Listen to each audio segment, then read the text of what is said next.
maanta waxaan ka hadlaynaa mowduuc muhiim ah oo aan rajaynaya inaad wax badan ka faa'iido sababaha keena in ilmaha uurka ku jira uu si xowli ah u dhaqaaqo mararka qaar. Sababahan ayaa keeni kara, marka sababahan waa inaad aqoon badan u leedahay. Waxaa ugu horeeya cuntooyinka iyo cabitaanada sokortu ku badan tahay. Marka hooyadu cunto sokor leh ama ay cabto cabitaan sokortu ku badan tahay sida liinta ama shaaha ama waxyaabaha la midka, heerkulka glucose-ka sokorta dhiigga ku jirta ayaa kordhaysa. Taasna waxay keenaysaa in ilmaha uurka ku jira uu yeesho tamar badan. Waxayna taas sababi kartaa in cunugu uu sameeyo ilmaha uurka ku jira dhaqdhaqaaq aad u muuqda.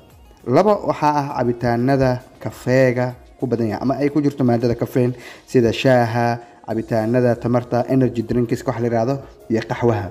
Caffeine-ka waa maado kicinaysa habdhiska dareemayaasha, waxayna sidoo kale saameyn ku yeelan kartaa ilmaha uurka ku jira. Marka hooyadu ay cabto cabitaanada kafeega ku badan yahay ama maadada caffeine-ka ku badan tahay, uurjiifka ama ilmaha uurka ku jira waxay noqonayaan mid firfircoon, waxayna keeni kartaa in cunugu si degdeg ah u dhaqaaqo.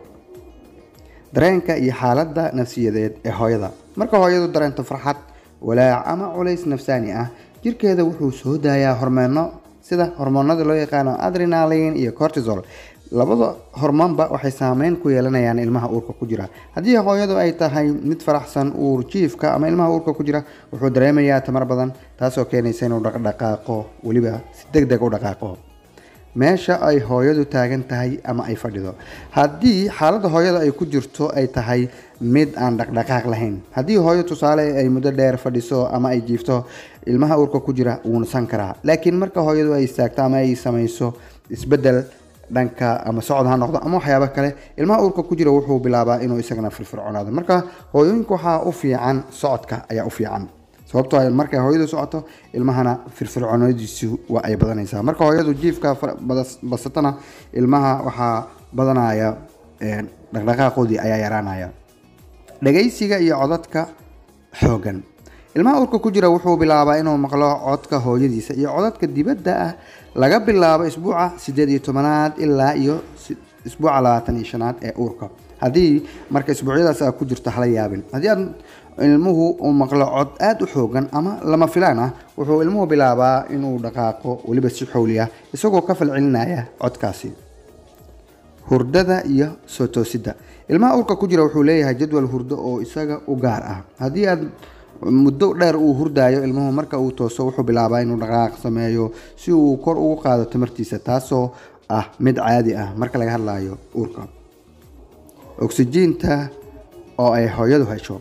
Haddii hooyadu si qotar dheer leh u neefsato ama ay jimicsi samayso ama ay socod samayso, oksijiinta jirkeeda ku jirta waxay kordhaysaa.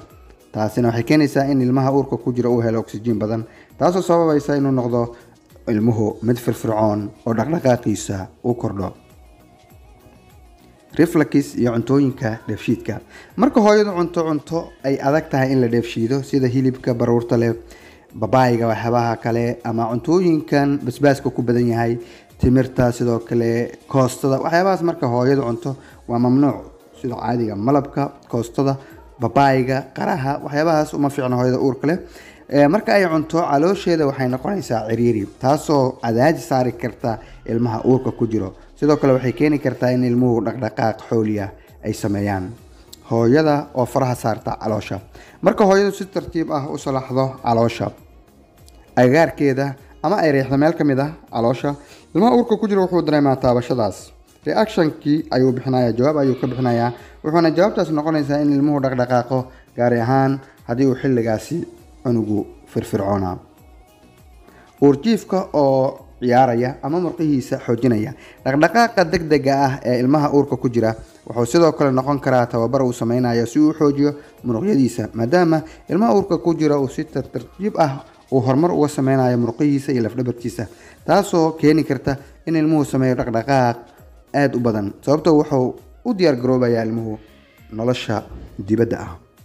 Dhammaan sababahani waxay cadeynayaan in ilmaha uurka ku jira uu sidoo kale noqon karo ama tababar sameynayo inta uu hooyada uurkiisa ku jiro.